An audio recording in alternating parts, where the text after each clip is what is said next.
Okay, so international student orientation. If you're watching this webinar, you must have received an email from us saying that you had to watch this webinar. If you're an F1 student, this webinar is going to be very important for you. Everything you hear today, we're going to expect you to remember and understand 4 years from now. That's why we say multiple times, this is important. If you have questions, please come and talk to us. Our office doors are always open. If you have a question, please come and see us. Don't worry about it if you didn't totally understand it. That's why we're here in our offices, so we can answer your questions. All right. There we go. We're going to have this webinar is going to be divided into 3 parts. The first part is going to be about immigration. The second part will be about insurance. And then we're going to end up with an academic integrity. This is a new part of our webinar, but I think it's important and bears repeating here so you understand. So, immigration. This is important. Some of you probably joined our webinar that we had early on. We've talked about the visa interview and the immigration. I need to catch my breath. The immigration information that you will need while you're here as a student. Some of this will be repetitive, some of it will not. If it is repeated, it's extremely important that you understand. Okay, 3 important documents that you're going to have. Most of you have all of these. If you don't, you will soon. Your passport, the I-20, and your visa. We're going to take each one of these individual and talk about them. We're also going to introduce some terms and some acronyms. You're going to hear us repeat these a lot. We're going to talk about CVIS. We're going to talk about your CVIS number. We're going to talk about USCIS. You're going to have to send this application to USCIS. USCIS will not allow you to do this. These are acronyms and words and organizations that we work with as part of your F1 visa. So CVIS, you should know this one already. You all given an I-20. You have a CVIS number. So CVIS is our Student and Exchange Visitor Information. This is an online database that is run by the Department of Homeland Security. All right, the Department of Homeland Security allows you to get into the United States as an F1 student. If you are a J student, then it's the Department of State that kind of runs your program. So we do both. We deal with both of these 2 agencies from the US government. USCIS is another part of the US government. Later on, when you get in your 3rd and 4th year, when you start talking about OPT, the optional practical training that happens at the end of your experience as a university student. These applications go through USCIS. At some point, if you're going to have a change of visa status or a change of visa, or if you think you need to apply for economic hardship, all of that is going to go through USCIS.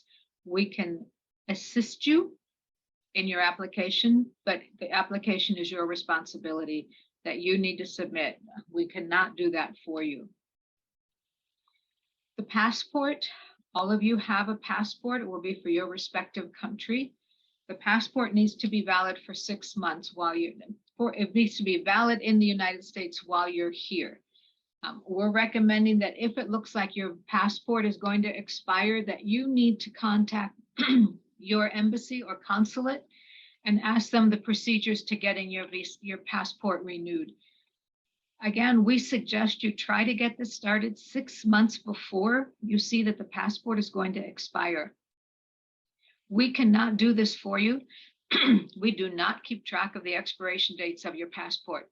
That is your responsibility. Again, you need to contact the consulate general or the embassy for their procedures on how to renew, and if they can do that within the United States.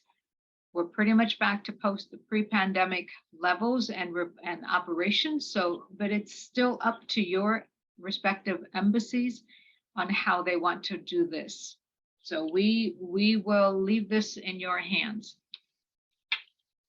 The I-20, all of you, if you are here in the United States, you have the I-20.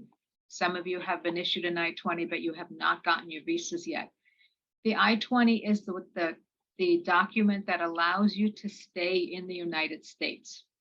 This is going to give you major, shown here on the blue arrow. This number is particularly important. We call this the zip code. This is the number that's assigned to your major. This number is already approved by the state of Tennessee.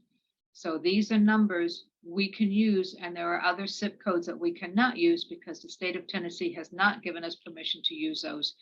And so sometimes the zip code will not exactly match the major. The names that's written here on the I-20 will sometimes be very different or slightly different than what is on your acceptance letter or what you think you're going to study. That's okay. We use these codes that we are allowed to use and that we have been given permission to use by the state of Tennessee. If you have a question, please just ask us. We're happy to explain it to you. The second most important date on the I-20 is your program start and end date. In particular, the start date for all of you, if you're attending in the spring for the first time, will be January 17th, 2023. That's always the first day of classes. The program end date are the dates that we project you will graduate. If you're an undergraduate, we generally give you 4 years. If you're a graduate, we generally give you 2 years. So we will gauge this based on if you're a transfer student or a new freshman coming in from high school. How long will it take you to finish that program? Quite often, as an international student, you are not able to finish the program and all of your academic courses before this date comes. If you get close and in your 3rd year, it looks like you're not going to make it by the date on your I-20, you need to let us know as soon as you and your advisor have said, I'm not going to graduate the semester I thought I would, then you need to push out this date. We can do this easily as long as we have and we know before this date comes. After the program end date has come and passed, it's a much more complicated process, and that needs to go through USCIS. So it's lengthy, it's expensive. So we recommend very strongly that you pick a day every year that you check your program, your dates. You check your passport, the expiration date. You're going to check your I-20, the program end date. You're going to check your visa, the expiration date of your visa. Okay, so you need to know your program end date. And again, we leave this in your capable hands. We do not monitor your program end date. You need to renew it before it expires. We recommend as soon as you know. And when you get to your 3rd year, you and your advisor will start thinking about how many courses do I have? When will I graduate? You need to remember to go back and check your I-20 and see if those 2 dates are matching up. If they're not, then we need to make some changes. If you're graduating early, we're not going to worry so much. If it looks like you're going to graduate late, then we have a concern. All right, so you also have to make sure that if you've changed your major, you have to let us know. The information on the I-20 needs to be current and accurate. So your major, the program end dates, if you've changed your home address in your home country, if you change your address here in the United States, you need to let us know. All of that is recorded on your SEVIS record. So we need to have that information. So if the SEVIS decides to do a home visit or they will need information about you, they know where to find you. It's also important if you have ever visited a foreign country where there's a natural disaster. It is important for your government to know where you are, and sometimes they will need to contact you to see if you're okay. There are multiple reasons why you want to make sure that somebody knows accurately where you live, your phone number, everything about you. And when you travel and you're going to go back home for the holidays or summer break, you need to have page 2 signed by one of us. Nathan, Megan, or I can all sign it for you to go home. Luckily now we can send these electronically. So if you go home and you forget to get it signed, it's not the end of the world. It's easier for you and worry less for you if you get a travel signed for travel before you leave the United States. Now, the DS 2019, this is for our students who are here on a J visa. The I-20 is for the F visa. So the J visa students are coming as an exchange student. They're here for a shorter period of time. It is still important for you to know that this document is accurate, that your name is spelled correctly, that your major is close to what you're studying in the United States, in your home country. We make that judgment. We try to get as close as we can. But it's important, but just check. Make sure we did everything and we did our due diligence when we completed your DS 2019. Be aware of your program dates. Know when the program ends, know when it begins. Make sure that you know when you're supposed to go home. If it looks like at the end of one semester, you don't want to come back for the second semester, you need to let us know that. You need to be aware that we have things that we need to do to stop your your DS 2019. Again, the information, the dates, the major, all of this stuff needs to be accurate. And again, if you're leaving the United States, you also have to have this signed for travel. Now, one thing to remember about the DS 2019, unlike the I-20, we cannot send this electronically. It has to be hard copy paper. If you forget to get it signed, you need to send it to us. We sign it and we have to send it back to you through mail, and that you have to pay for both ways. So it's more important for the J students, if you're leaving the country for the summer and you're coming back for the fall semester, to get this signed before you leave, because it cannot be signed electronically. It cannot be sent electronically. The visa. Your visa is your ticket into the United States. It allows you to cross the border. It has to be valid when you're crossing the border and through Border Patrol. It can expire while you're in the United States as long as you are maintaining whatever status you're in. For our F1 students, you need to be fully enrolled and attending classes.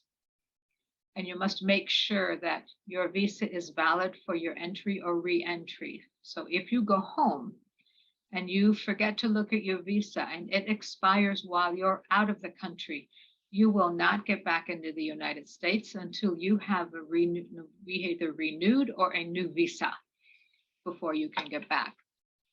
So this is, again, one of those documents that you're going to check every year and plan. If it's coming up for expiration and you need more time to finish your program, then time your trip home to get the visa renewed so you're able to come back and continue your program.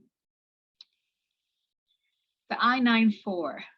Some of you, if you've checked in with us already, we're asking you for the I-94. The I-94 is your most recent entry record in the United States. So it will give us the date that you entered. It will give us the class that you entered, and it will give you the date you're admitted until. Most likely, it'll say DS, duration of status. As long as you're maintaining your F1 or J1 status, you're able to stay in the United States. It's important for those of you from the Bahamas. Sometimes you have two different visas. You have a B as a tourist and you have an F as a student. Make sure that when you're presenting your documents at Border Patrol, that you're presenting your F documents. So if we see an F on your I-94, we know that you're valid in the United States for that particular status. Right? So the number, this I-94 number, you will need periodically when you submit documents to USCIS. They will ask you for your I-94 number. So this document we need when you arrive into the United States. We should have asked, and if you haven't sent us, please do so. Okay, your arrival and departure record. Duration of status means you're able to stay as long as you're in good status. And this includes your 60-day grace period. And we will get to that later. Okay, maintaining legal status in the United States. Again, you must be enrolled full-time every semester.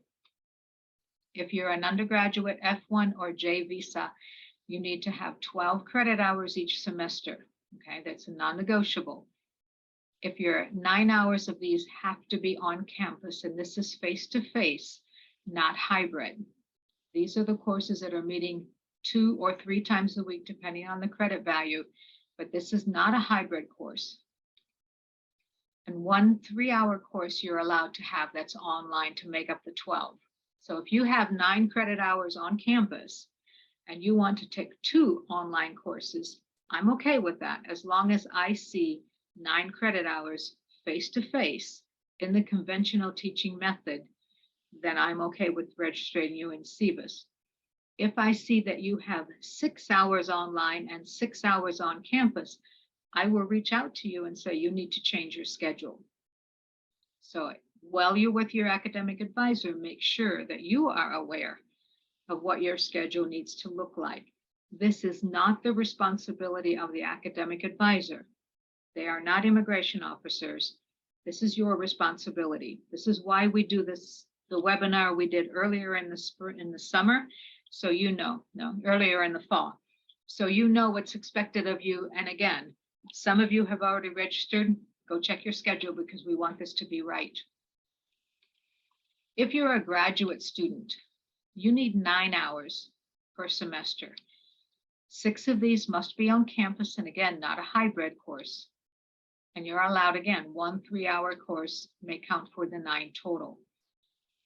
Okay, so make sure the on-campus course meet the minimum on-campus credit hour requirements. Anything above that, if you want to do online, we're okay, but we will check every schedule before we register in CBIS. If there's a problem now, please see your advisor, get it checked. Much easier to fix now than in February. Okay, page 2. Something else I can help with? No, I don't need city.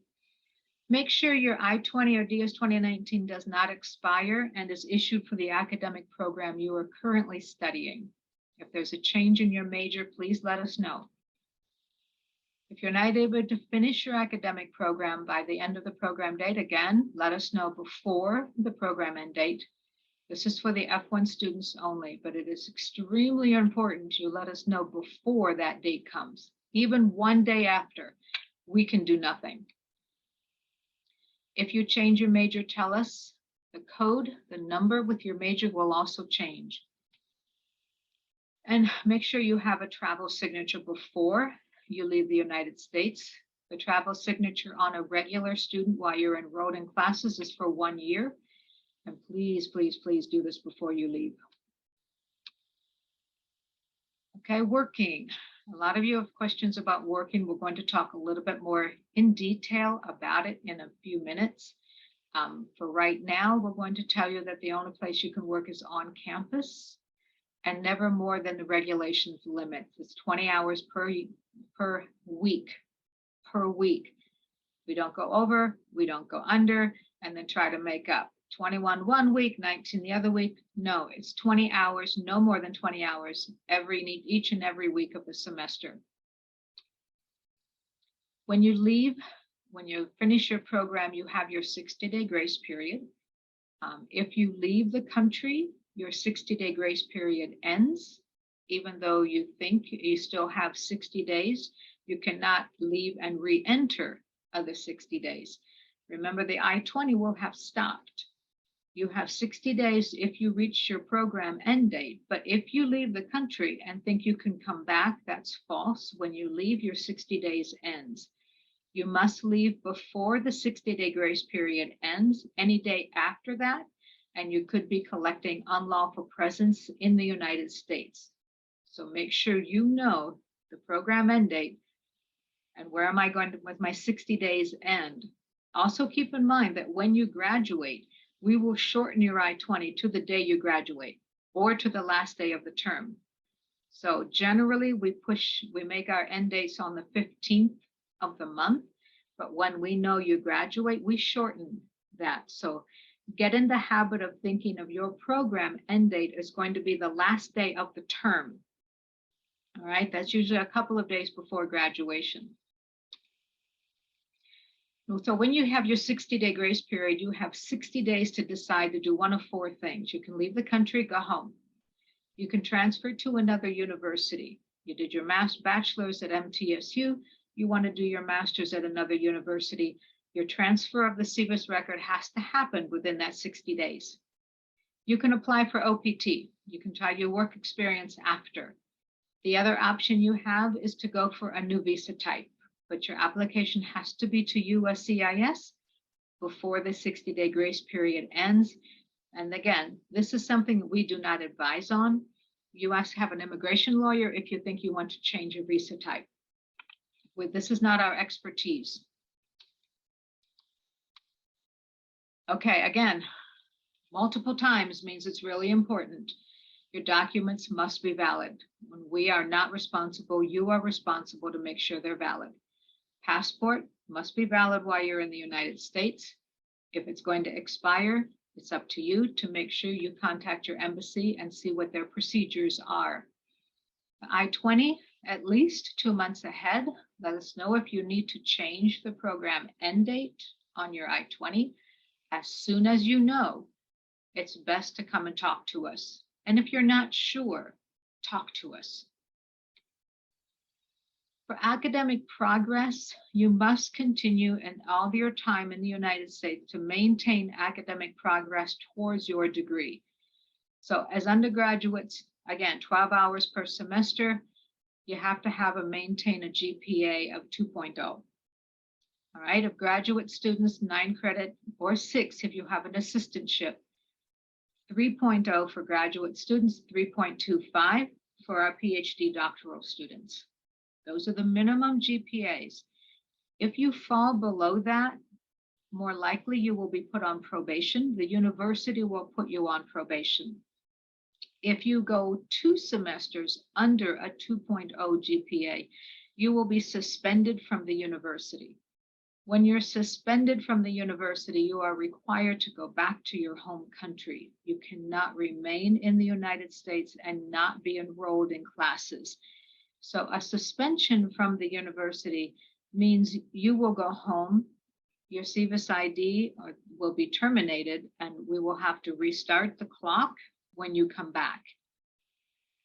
Let's not do this. There's enough academic support here on campus for students to get help. If you're struggling in class, talk to your professors, talk to us. We will find someone to help you get sorted out your academics. Nothing to be ashamed of, and please do not struggle alone. We have all kinds of help here at the university. Again, full-time enrollment. All F and J students are required to maintain full-time enrollment. And you must continue throughout the semester, not just at the beginning. Every time we check, we have the capability of checking your schedule at any time. And if you have dropped a course and fall below the minimum, we will be emailing you and telling you either fix it or go home. The exception to the full-time rule is a reduced course load. Again, this is just for our F1 students. This is rather restrictive, and it can only be done by Nathan, Megan, or I. You could have to get this done before you take a reduced course load. You must talk to your advisor. We must give you permission to do this before you're able to think about doing reduced course load. So again, if it spins, it's important. The reduced course load, we have only a few cases or a few situations where we will allow this. Every time, one of them is medical. If you have a medical reason to have a reduced course load, we need documentation from your doctor. All right, and we will let you know exactly what kinds of details and information we need from your physician for us to allow you to do reduced course load. The second one is the language. So sometimes you come in and you just still can't manage the language. This one is very rare because you have already submitted your English proficiency scores to us, which allowed you to be enrolled and accepted to the university. So this one is rare. It can only happen once in your first semester, and you still must have at least a half course load. So if you're an undergraduate, that's going to be at least 6 credit hours. This one is extremely rare at the graduate level. I have never seen it at the graduate level. And the last one is if you are in your last semester here at MTSU and you have only a few courses to finish your academic career, then we will need permission or actually validation from your academic advisor that yes, this person is going to graduate. He has filed his intent to graduate and he will graduate at the end of the semester. Then we will allow you to take less than the 12 credit hours for that semester only. And again, for any one of these courses, any one of these cases, you cannot do this unless you talk to us first. And if you think you can do this and you haven't spoken to us, we will not register you in CVIS. If you don't respond to our emails, we have no choice but to terminate your I-20 and send you home. So you do not get to make this choice without talking to us first. Now, sometimes the students will come and say, oh, but I don't have any courses, or they're not offered this semester, or I can only take it in the spring, and so I'm only going to have 10 hours. If you're not graduating, we can't approve that. You'll have to talk to your advisor and find a class to get you to the minimum number of credit hours. So our response will say, I'm sorry, there's nothing we can do. Find a course. Go meet with your advisor and get this fixed. It's the only answer we have. Okay, a leave of absence. Sometimes things will happen that you need to take time off. You would take one semester off. If this happens, you can do this. Please let us know before you leave the country that this is what you plan to do, or as soon as you know. When you go home, our job is to terminate the I-20. Remember, you may not be in the United States and take a break. If you go home and you're not in the United States, we are required to terminate your I-20. More likely, an I-20 will be issued for you when you return with a new number. Now, one thing to remember also is if you decide to take a semester off, you must re-enroll into the university. So you need to file an application again saying that I'm ready to start again. When you've done that and you've been admitted again, then we will issue the I-20. Okay, the only reason you can stay in the United States is for extreme medical conditions where your doctor, again, says it is impossible for him to go home. Under my care, he cannot go home. Please, and then we will allow, again, extremely rare. I have not yet seen this happen. So this is not something I would rely on. You have to have a doctor's, for example, if you're in the hospital and you have a serious medical condition that you cannot be taken home, that would be a reason. Yes, you can't enroll in classes, and yes, you have to stay in the United States. But again, it's very, very rare. If you do not enroll full-time, we have no choice but to terminate your F1 visa status.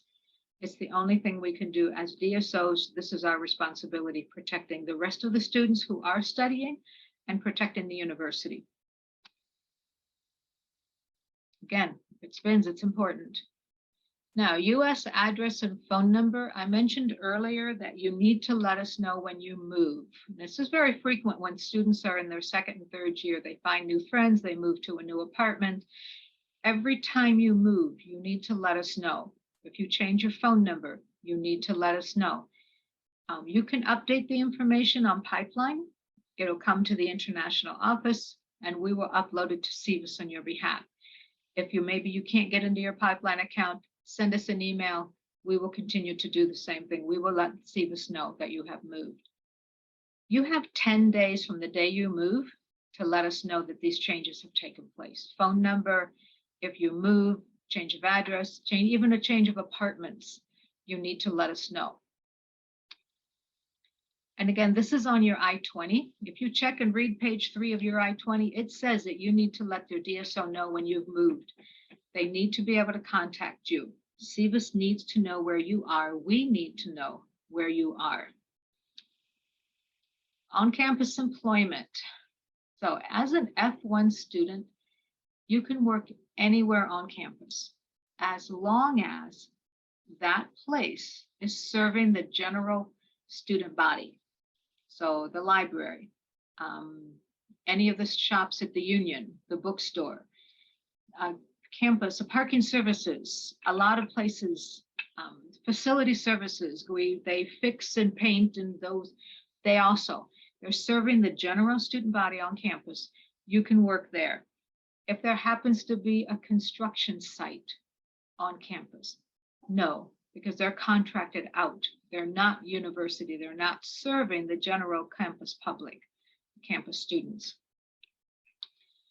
You can only work 20 hours a week during the spring and the fall semester. Okay, semester breaks, the summer break, the winter break, you can work your 40 hours a week. Okay, spring break, you cannot. Spring break falls within the spring semester. It is that week that you have off when everybody goes to Florida, but you cannot work 40 hours that week because it still falls within the spring semester. These hours are regulations that are set by SEVIS. We do not make these regulations. This is set as an F1 condition, it's a condition of your F1 visa. Do not violate these rules. If we know you're working 40 hours a week and you're not supposed to be, our job is again to terminate your I-20. Okay, some other things to remember. We do not find you the job. It's up to you to find the job. We can give you suggestions, and if you email us, this is what we're going to say. Library, Aramark, the dining services here on campus, is a big employer of our international students. Academic departments and tutoring, computer labs. Also, a lot of our students work at the computer labs, and the MTSU bookstore. A lot of our students work at the bookstore. So any of these places are fine to work. When you have the job, you ask your employer for an offer letter. They will give you the offer letter. You bring the offer letter to us. We are going to give you the steps you need to take to get the Social Security number. It involves us writing another letter, putting that in an envelope, you taking this with the application to the Social Security along with all of your documents for immigration. And then you take that to the Social Security office and they will help you process the number. First step is going to be you get the offer letter, email us or come to us, and then we'll help you through the rest of that. Off-campus employment, number one, don't do it. It's illegal unless you have authorization. You must have permission to work off campus, and this is not easily done. Anytime you want to work off campus, you have to go through USCIS unless it's CPT. So the first one and probably the most common one is OPT, the optional practical training. You must be enrolled for one full academic year before you can apply for this. CPT is like an internship. This is curricular practical training. This is commonly done before you've graduated, must be done before you graduate. And again, not until you've been enrolled for one full academic year. The last one and rare is economic hardship status. We can help you with the I-20. You must collect the documents you plan to submit to USCIS. You bring those documents to us, and then we will recommend you for economic hardship. That I-20, along with everything in the application packet, needs to be sent to USCIS. If you happen to be from countries like Ethiopia, Syria, those countries, sometimes those countries have a better chance of getting authorization to work off campus. If you're from the Bahamas or some of those countries, it's less likely because there really is not a valid reason. There has to be something that was out of your control. A war is out of your control. The currency dropping, your parents losing the job because of a war or unsafe conditions in your home country. Those are reasons why the USCIS may approve your application for working off campus. Again, we do not process these. We can only help you, but you are responsible for submitting the application to USCIS. Again, even if you're tempted, do not work off campus. For any one of these, we're going to tell you, you may not work off campus, even if you've applied, until you have the I-20 that says, yes, you are able. Do not do it, because our job, again, is to terminate you and you need to go home. So OPT is the optional practical training. This is most commonly done after you graduate. It can be done before you graduate. We recommend if you can use CPT, do that and save your OPT for after you've graduated. This is up to 1 year of work experience based on your major. The idea is to prepare you for the real world and the workplace. So you request this from us. You let us know. We're going to help you collect the documents. We're going to create an I-20 that says we recommend you do OPT. That all needs to be sent to USCIS. Right now, there's a wonderful online application that's much, much faster and much easier for you. Then the process to get adjudicated and approved can take anything from 1 month to 5 months. Depends on when you apply, depends on the situation at USCIS. We do not know how long it's going to take, and we can't even make a guess because we don't know the workload. While you're on OPT, it's important to remember that you are still an F1 student. So you still need to have health insurance. You still need to get signatures before you travel. And even if you're on OPT, there are additional documents that we recommend you carry with you when you travel on OPT. Because you're not a student, there is no schedule. And on your program date on the I-20, it looks like you finish.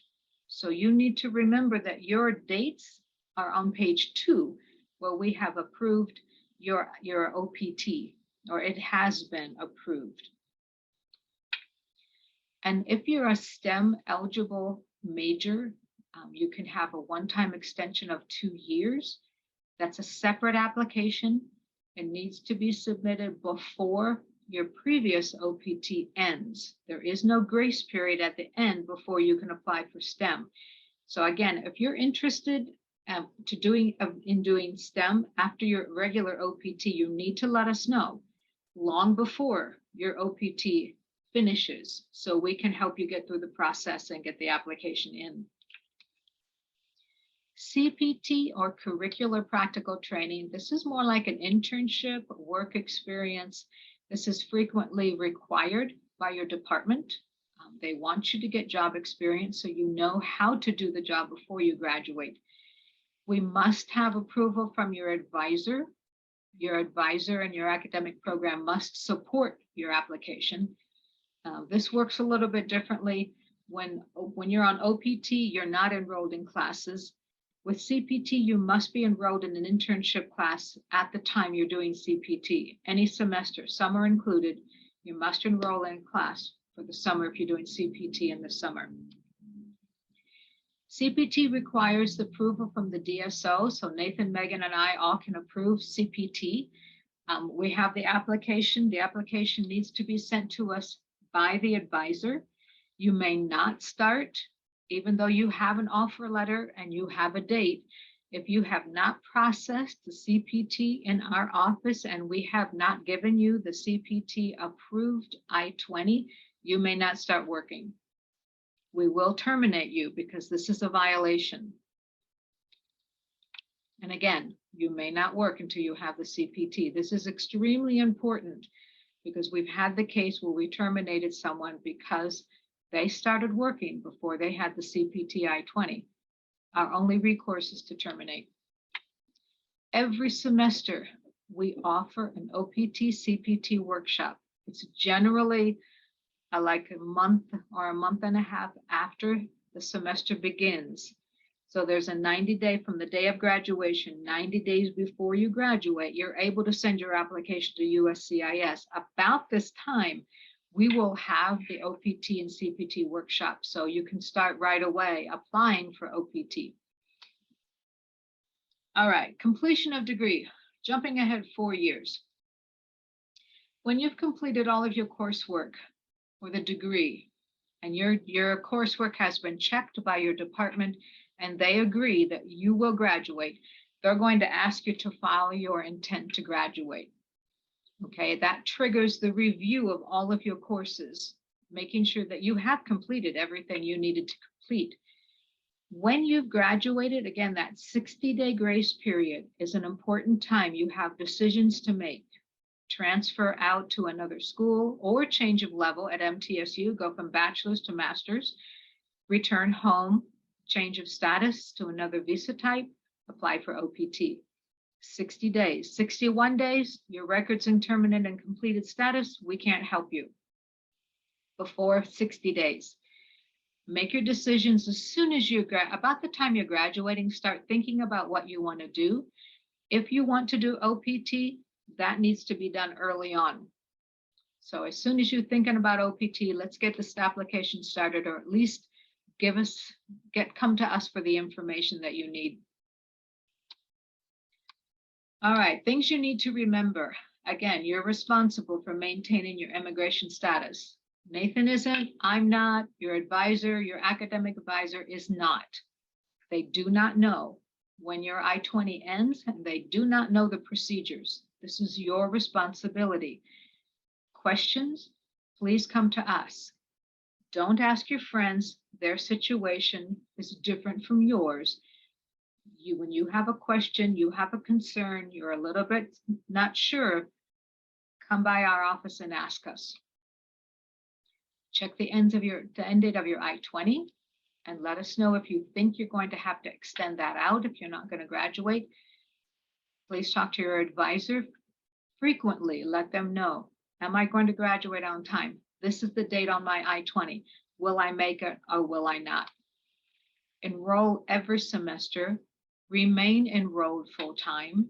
Check your schedule to see that you have the required number of on-campus classes, and stay enrolled in all of your classes. If you drop a class, add a class first and then drop the class you want to drop. If you want to change classes, maintain that 12 hours. So if you think, I don't want this course, I'm going to change it for another one, add your second course and then drop the course you want to drop. Okay, so you never fall below that 12 hours. Always talk to your advisor if you want to add or drop classes. Also check the dates for adding and dropping. If you go too late into the semester, you will pay to drop a course. There is a fee. So make sure you know all of the dates. If you're not sure, go by MT One Stop and ask them, can I drop a course and not pay extra? So there's a lot of rules at the university. There's information on the website, or you can go to MT One Stop and ask them. They're happy to help. And again, the entire semester, not just the first part. More things to remember. Keep your documents valid and check them. I would recommend every day on your birthday. Sorry, not every day. Every year on your birthday. Pull them all out, check them, make sure they're valid, make sure your schedule looks like you're going to graduate. If there's a question, come and see us and talk to your advisor. Do not work off campus without permission, and come to us if you have questions. So immigration is serious. If you fail to maintain status, if you work when you're not supposed to, if you work more than you're not supposed to, if you work without the proper authorization, our only job is to terminate you. There's no discussion.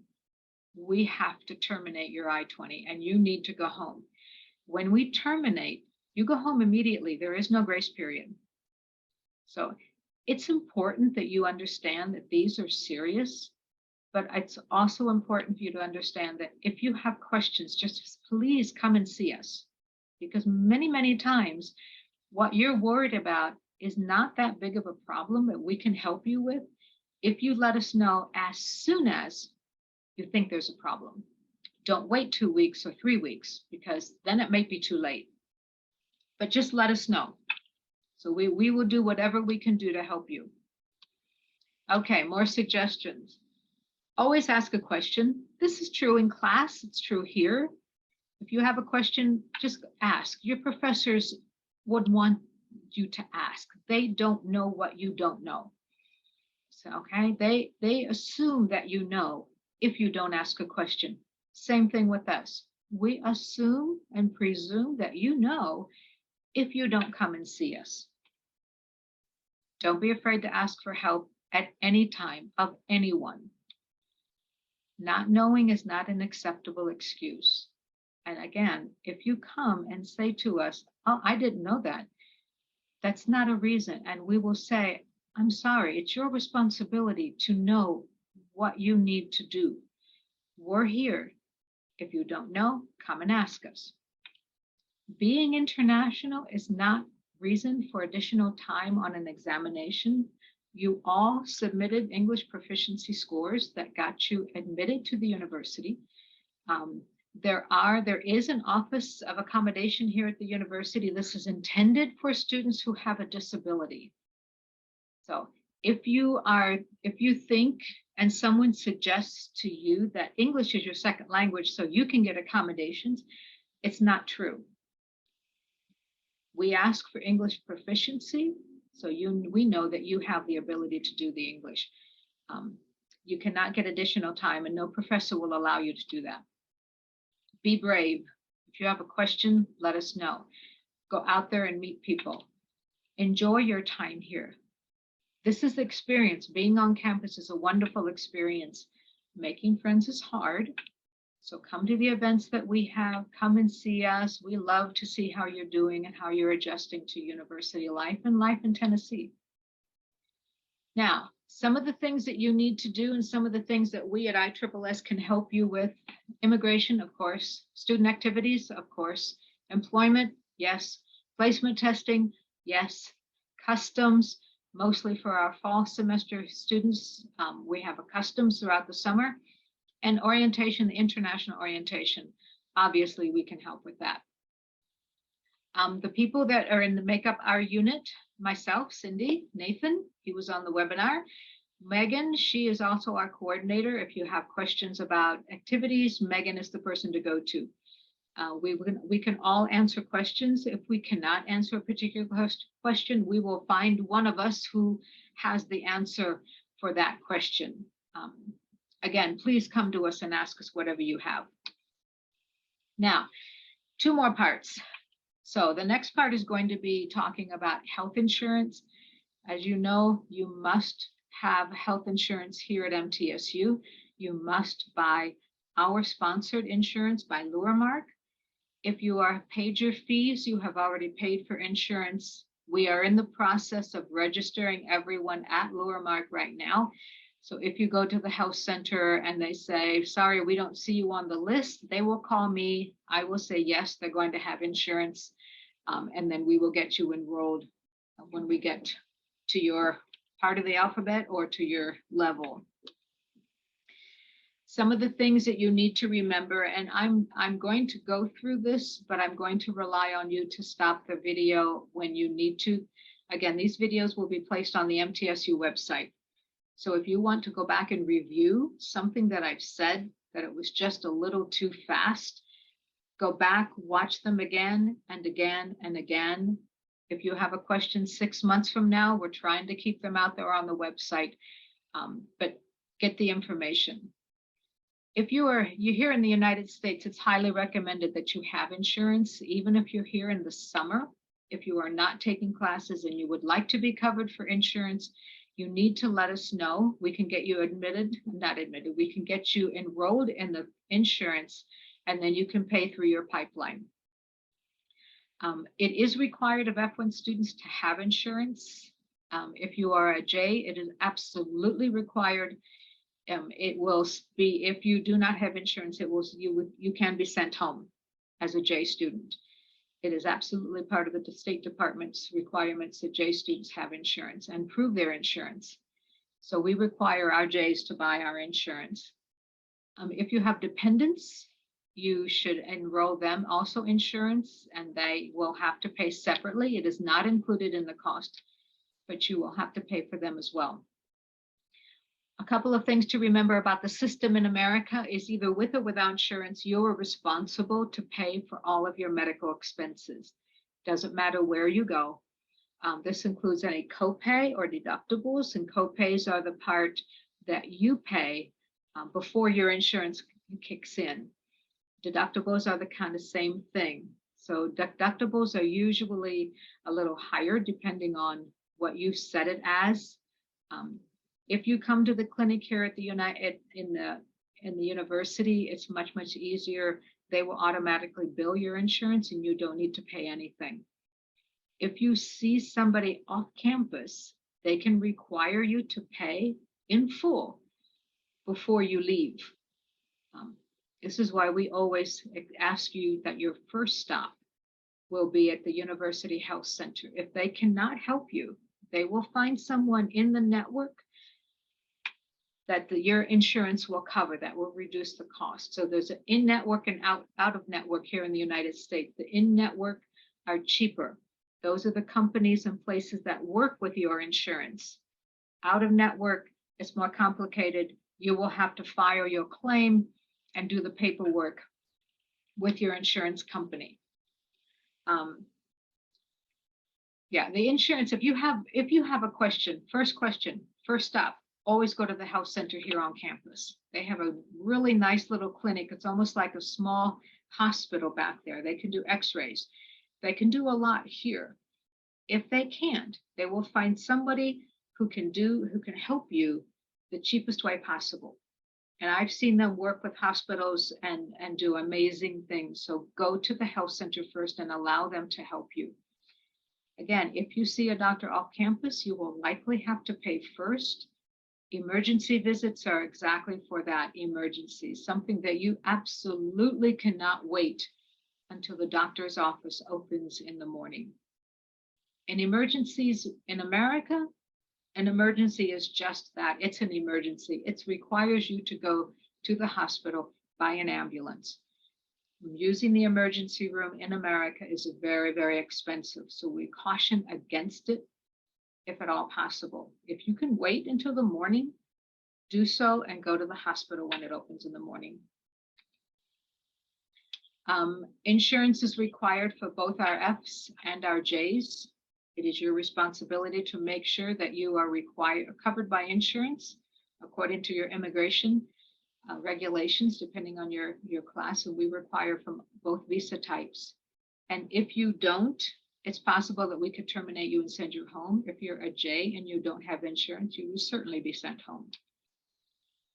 Now, we work with Lowermark, and the health services is able to do this help for you too over in the clinic. There's a website that you can go to and you can print off your own cards. If you're having difficulty doing this, go to the clinic here on campus and they can help you print them out. Most of the time, if you're going to the clinic, you don't need the card. They can find out if you're under Lowermark insurance by using your account in Pipeline. So we are in the process of getting all of this sorted out right now.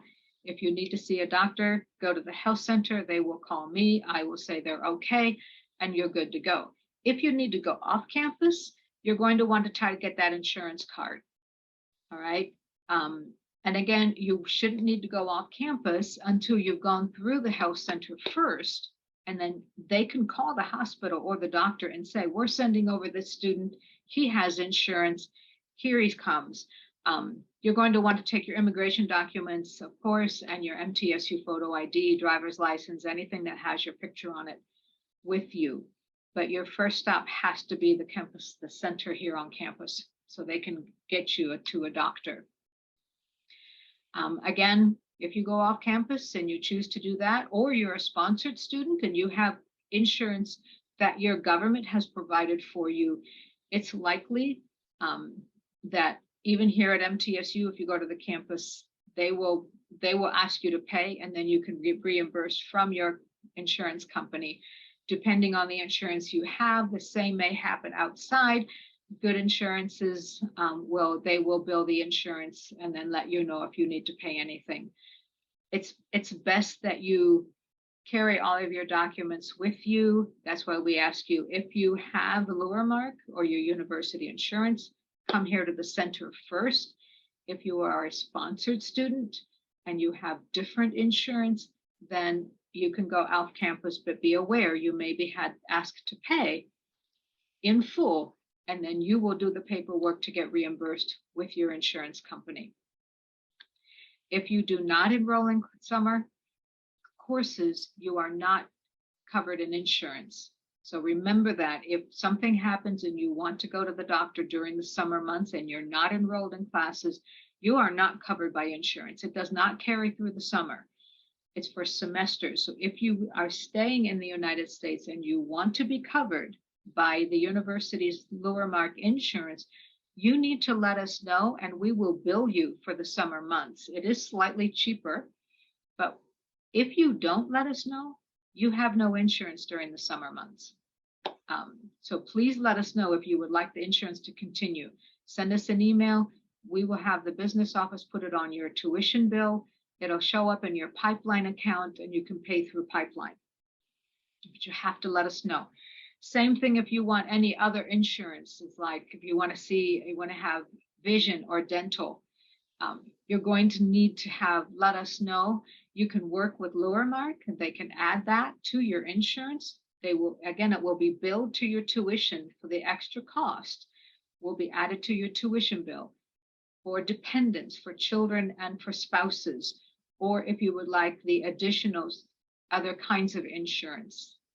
The insurance you have is just for health. It does not cover dentists. It does not cover eyes. It's only for your health. It's a very minimum. As employees of MTSU, we have the same thing. If I want vision insurance for eyeglasses and eye checks, I need to buy it separate. It does not come from MTSU. Okay, so this is the system in the United States. Now, we're going to go through the steps to get your card. It's not complicated. Sometimes this works, sometimes it doesn't work. It more likely will work after you're fully enrolled in Lowermark, and a little over half of you have been, the other half we're still working on.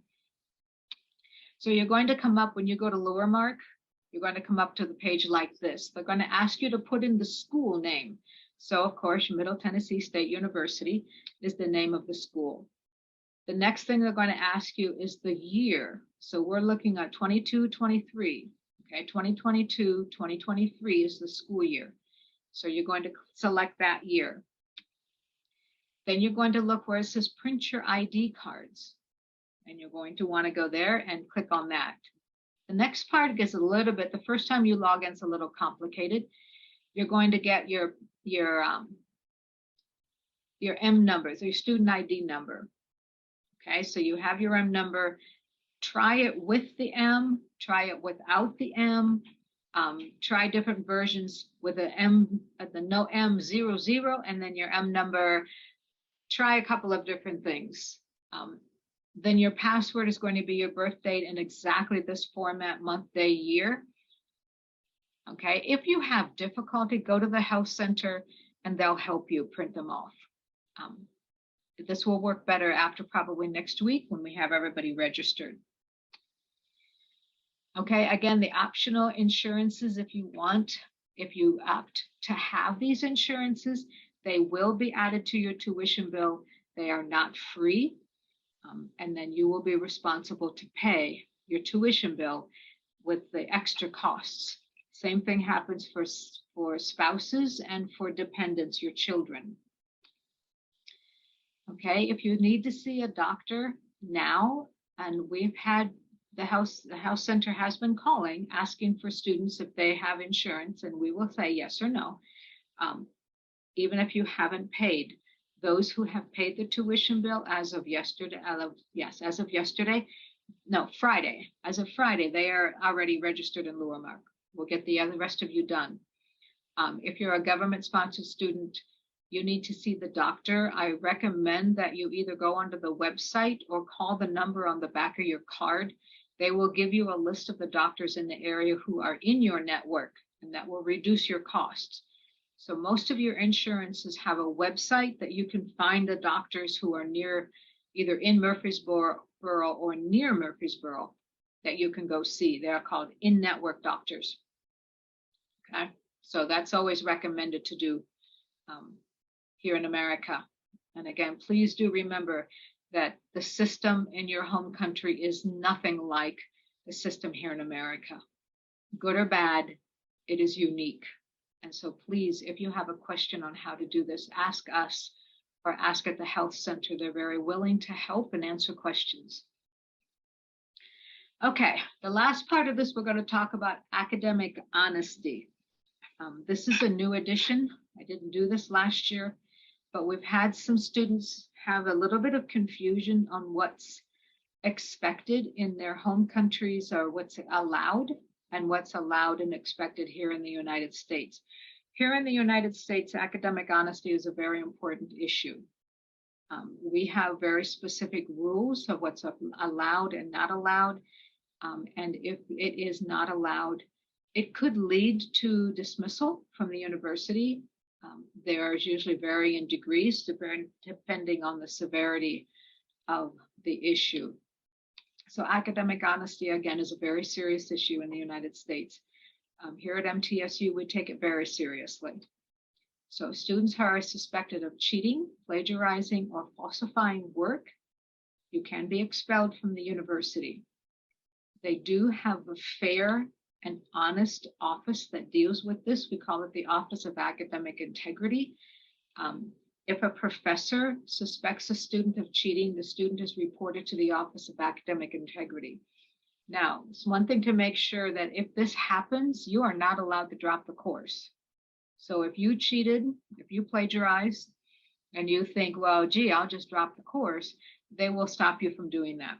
Until the matter is resolved, you will not be able to do anything with the course, drop it, or add any other courses.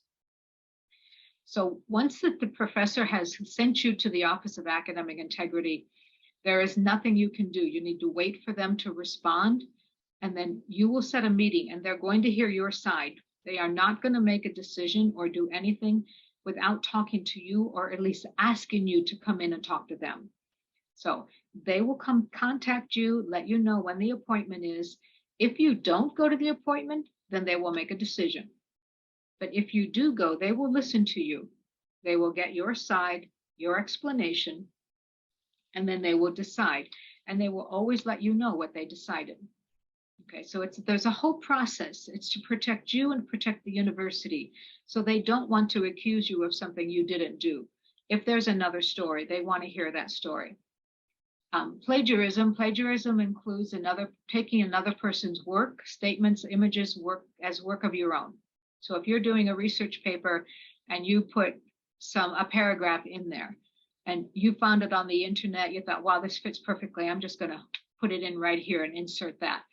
But you don't cite where you took that from or give credit to the person you took it, the person who said it. That's plagiarism. You should know that every paper you turn in is run through a system that checks for plagiarism. It comes back with a percentage. And if it is taken and it's clearly plagiarized or copied or taken from someone else, you will get called. The professor will report you. This also includes if you take a previous paper that you wrote 2 semesters ago. It's still plagiarism. You're plagiarizing yourself. You can't do that. Okay, so that's one thing to remember. Even if it's your own work, you cannot use it unless you give credit to yourself. Cheating. Cheating is using or attempting to use information aids or academic exercise without permission. So again, one of the examples, if you are doing teamwork, okay, and now let's say you have an assignment and the instructions are for you to do this alone, but you enlist the help of some friends or some books when you're not supposed to. If it's an online test, this is cheating. And again, the professors are pretty good about knowing what you can do and what you can't do. And if something suddenly changes in the quality of your work and there's no explanation for it, it will trigger an alarm for the professors. So they know what they're doing. They've seen it all. They have all kinds of students. So trying to pull one over or trick your professors is not a good idea.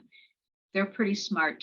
and they've been teaching for years with hundreds of students, and they have a lot of experience. So you need to make sure that you understand exactly what's expected of you. When you walk into a classroom, the teacher will give you a syllabus. He will tell you exactly what he expects, what he doesn't expect, and all of the rules for the classroom. If it's there and you don't follow it, he can report you to the office either of student conduct or academic integrity. That's why that syllabus is an important document to read when you first get it. Fabrication includes using unauthorized or falsification, inventions of any information or citation in an academic exercise. Kind of close, it's making it up.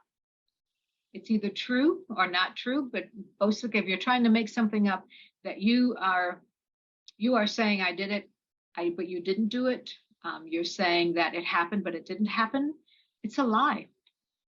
All right, the professor will figure that out. Again, they are experts in their fields and they know what's been invented, what's been done, what's been had. So don't try to pull this over on the professors. They will recognize if something is off. Again, they will have, there's a procedure that they go through. Depending on the severity of the issue that you had, you can be a letter in your file. It can go all the way up to expulsion, suspension, whatever they decide. Depends on the severity and if there's any repetition. If it happens twice, they have no patience for that. So make sure you understand exactly what's expected of you in your classroom syllabus. Okay, final notes. Some of this stuff is a little bit moot point, but we're going to go over it anyhow. Things you haven't done, set up your student accounts, very important. Submit all your vaccination to health services. Again, this will stop you from registering as a 12 credit hours. It stops you internally at 11.99 hours. So you will have, it's an internal hold that you cannot do this unless you've gotten both MMRs and varicelas through the health services. Make sure you take a trip over there when you arrive on campus to get the TB test taken care of. If you haven't, organize your housing. Good luck with that. Housing fills up very, very quickly. We still have some room in many of our events going on this week. We have a Nashville tour tomorrow, wide open. We have a workshop that's going on tomorrow as well. That's a great workshop for culture shock and getting used to living in a foreign country.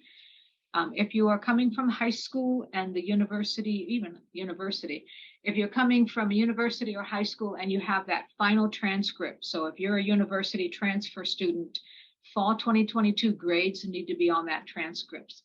If we still haven't gotten those, you will not be able to register. So we need to get those holds taken care of. You need to make sure that these final transcripts are sent to the admissions team so they can remove that hold and you're free and clear to register for all of your classes. The other thing we're going to do is make sure the online modules, some of your advisors will ask you to do this. They're online on the customs page on the MTSU website. If you haven't taken the placement test, please let me know because I need to get that scheduled with Ms. Taylor. The English survey, I sent out an email a couple of times with the links for both of these, the placement test and the English survey. If you're interested in reviewing the webinars that we had earlier, please do. They're on the MTSU website. This one and probably the one we did this morning will also be on the MTSU website, hoping by tomorrow. They'll be out there for you to review if you have any questions, if there's something you didn't quite get. So these links are all really important. The other thing, your email, let us know. So when you watch this interview, you know most of you have either your advisor has told you or you found that there is an orientation hold on your account. So what you need to do to remove that hold is let us know that you watched this webinar. So you're going to email us and please, please, please include your name and your M number. When we have that email, we're going to send you a quiz. The quiz is going to cover 10 questions about what we had on this webinar. and you're going to return that quiz to us. When you return it to us and the answers are correct, we will remove the hold on your account. Now, as of today, this hold stops you from registering from classes or making any changes to your schedule. We will not remove the hold until you have finished the quiz. So don't ask us. We will write back and say, yes, when you send us the quiz and the quiz is correct, then we will remove the hold. So that's why multiple times we've had this webinar going on, so you have lots of chances to get this taken care of. Today's the deadline. So tomorrow, try to make changes. You'll be blocked. You won't be able to do it. Again, the ISSS email, we all have access to this email. It will get to all of us if you use this email. You should by now have our email addresses. If you come to our office, please pick up a card so you can have, our email and our phone numbers. So our email addresses are generally our first name dot our last name at and then mtsu.edu. So they're pretty easy to figure out. But make sure you know the email addresses of all three of us. But if you're not sure, then ISSS@mtsu.edu is very simple to remember. And that will get to all three of us. So again, we're going to open it up now to questions. I'm going to leave this screen up there so you can have this to check if you have anything, and I need to get back. So if I'm looking in the chat box, I see no questions in the chat box, but I need to get to the Q&A. So where is it? There it is. Ooh, nothing in the Q&A either. No questions. Okay, going once. Going twice. Type fast if you have a question. Haha. When will classes begin? Classes begin next Tuesday, the 17th. Monday is a holiday. It's Martin Luther King Day. We do have an activity on Monday. I believe Megan sent an email out about that. So if you're interested in that, let us know. How can you assist with getting a GA? We're really not able to get the graduate assistantship. I would suggest that you contact the graduate college. The other thing I suggest is you just contact the departments directly and see if they have any graduate assistantships available. But we do not have a list of all the graduate assistantships available here. What is the deadline for submitting the quiz? I guess that depends on when you want that hold taken off your account. I think as soon as possible is best. That way you won't forget. But if you don't, when you go to register probably next semester, if you have registered for classes and everything is good, any changes you want to make after that, that hold will stop you. So I would recommend now, but there really is no deadline. What are the steps to adding a I-20 with my dependent? Then if you need to add a dependent to your I-20, you need to contact the DSO who's signed your I-20. So on the bottom, you can see your signature, and above that is going to be the signature of the DSO that issued your I-20. Contact that DSO and let them know you need to add a dependent. We'll need the passport and additional finances. So make sure you check with your DSO about the details, and how many dependents and what additional documentation you need. I want to know about the scholarship. The scholarship is not really applied for. The scholarship is given to all of our students who qualify. The qualifications are dependent entirely on your GPA when you were admitted. So my guess is if you were admitted to the university and you haven't received any scholarship offer, two reasons for that. Number one is your GPA did not reach the minimum requirement, or you are not an F1 student. The scholarship is only for our F1 students. If you are a different visa type, then you do not qualify for the scholarship. Okay, does that answer your question? Again, if you have something that's specific to your case, please don't put it in the chat. We won't answer it. What we're going to do is ask you to email us directly to answer that question. We will do general questions that pertain to everyone, but anything specific, hold it for your DSO. I'm a transfer graduate and applied for my green card. Do I need to submit those paperwork to you? If you submitted your application for the green card, no, I don't need those documentation. When you get the green card, then we will be able to change you to a domestic student, and then you will qualify for in-state tuition, although when it takes effect is completely on domestic admissions. So until you have the actual green card, you will pay out-of-state fees as an international student. Okay, is visiting university next 2 days mandatory after orientation? Are you talking about check-in? And if you are, yes, it is mandatory that you check in with us. There are documents that we need to see. We need to know that you're here, and we need to see that I-94. So either you can contact your DSO or send all of the documents we need to the ISSS email address. But yes, we also have a small gift for you. So yes, do please come by and let us know that you're here. We like to meet you more than just through email. But yes, it is mandatory. And again, we will be placing holds on people who have not checked in, because it is important for you to check into your DSO and to the international office. So if you haven't, do make your way over to the international office and get checked in. If you do not, we will put a hold on your account, and that's one more thing you need to take care of. Okay, then this email about taxes was sent out to all of our students. If you were enrolled or admitted, you were on the MTSU email, and it says it was sent to all students. There's a paragraph in red that says, if you are not working on campus, then this email probably doesn't pertain to you. So if you're a new incoming student and you haven't been working here on the campus, then you don't need to do anything with that letter. That letter is asking you about your tax return and if you want to have a special tax added to your pipeline account. For most of our incoming new students, you don't need to respond to that. Next year, it will become important. But this year, because you're a new student and you have no taxes for the year of 2022, you don't need to do anything with that.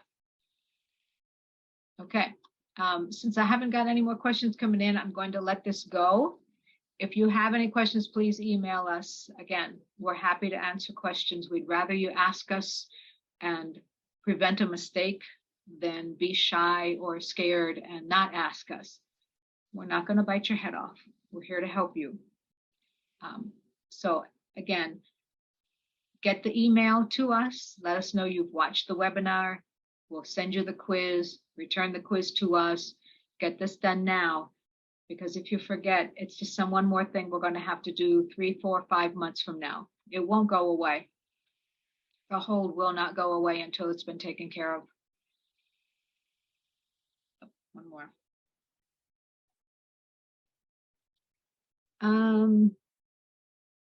Yes, you can send it to the ISSS MTSU email. That will work. If you know the email address to the DSO that you have been working with, that would also be an option. But any one of us, if we can't answer the question, then we'll find one of us who can answer the question. So we work well together. But yes, go ahead and send it to the ISSS email, and it will get to the person who needs to answer it. Okay. If no more questions, I'm going to sign off. We're coming up on an hour and a half, and that's a lot of information to digest in an hour and a half. Please do go back out to the website at the end of the week if you'd like to review the information. Both recordings, the morning recording and this recording, will be on the website. So choose one and go through it, listen to the information again. If a question pops into your head at that time, send us an email. just when I said that. Yes, Ruth, you can answer me directly. I'm glad you're on, Ruth. Good girl. So Keith let you out of practice, huh? So yes, Ruth, if you have a question directly, email me directly. That's fine. Yes, if you want to send the email now, send it. We will get to it. We're here until 4:30 today. So if you get it in today, we'll do our best. If you send it at 5 o'clock, you probably won't get a response until tomorrow morning. So keep that in mind as well.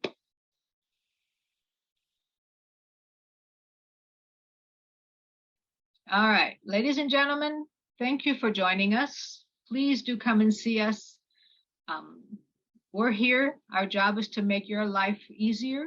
Our job is to help you survive here in your first few weeks and your first few years.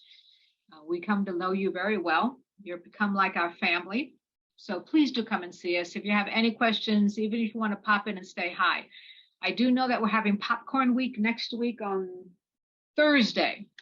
We're doing popcorn in the office. So we have a nice popcorn machine. So stop by next Thursday and get some popcorn. Okay, anything else? If not, we're going to sign off. Thank you all for joining us. I need to